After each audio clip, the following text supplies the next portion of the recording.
আসসালামু আলাইকুম। Learn the self easily চ্যানেলে সবাইকে স্বাগত। আশা করি আপনারা সবাই ভালো আছেন।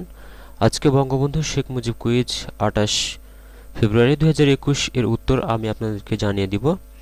সো আশা করি ভিডিওটি শুরু থেকে শেষ পর্যন্ত আপনারা দেখবেন এবং আমার সাথেই থাকবেন।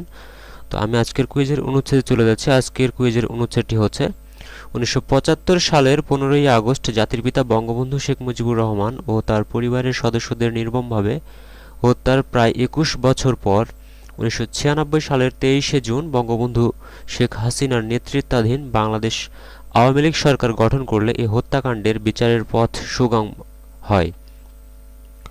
পরবর্তী সময়ে ধানমন্ডি থানায় বঙ্গবন্ধু ও তার পরিবারের সদস্যদের হত্যার বিরুদ্ধে এজাহার দায়ের করেন আফমা মহিতুল ইসলাম। আজকের প্রশ্নটি হচ্ছে, মামলাটি কবে দায়ের করা হয়? আজকের প্রশ্নটি আমি আবারও বলে দিচ্ছি, মামলাটি কবে দায়ের করা হয়? চারটা অপশান আছে। তো যারা আমার চ্যানেলটি সাবস্ক্রাইব করেনি, আমি জানি অধিকাংশ যারা আমার ভিডিও দেখেন তারা আমার চ্যানেলটি সাবস্ক্রাইব করেনি। আমি তাদেরকে রিকোয়েস্ট করব তারা আপনারা আমার চ্যানেলটি সাবস্ক্রাইব করবেন। একটা সাবস্ক্রাইব করতে সময় লাগে না বা বেশি কিছু প্রয়োজন হয় না। সো কাইন্ডলি আপনারা সাবস্ক্রাইব করে দিবেন। তো চারটা অপশান আছে: 2রা অক্টোবর 1996, 23শে ডিসেম্বর 1996, 11ই জুলাই 1996 এবং 15ই আগস্ট 1996।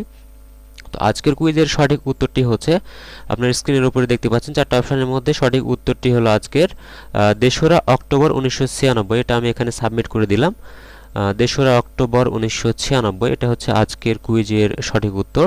তো আমি এবারে আপনাদেরকে প্রমাণ দেখানোর জন্য একটা পেজে নিয়ে চলে যাচ্ছি। আপনারা পেজটা লক্ষ্য করুন। এখানে বলা হয়েছে 1996 সালের 2 অক্টোবর বঙ্গবন্ধুর 32 নম্বর বাড়ির কেয়ারটেকার ও পিএ আফম মহিতুল ইসলাম বাদী হয়ে রাজধানীর ধানমন্ডি থানায় হত্যা মামলা দায়ের করেন। তো এজন্যে 2 অক্টোবর হচ্ছে আজকের কুইজের সঠিক উত্তর। আপনারা দেখতেই পাচ্ছেন যে এতক্ষণে হয়তো আপনারা উত্তর দিয়ে দিছেন। 2 অক্টোবর হচ্ছে আজকের কুইজের সঠিক উত্তর। তো এবারে আমি হচ্ছে আপনাদেরকে নিয়ে চলে যাচ্ছি একটি পেজে।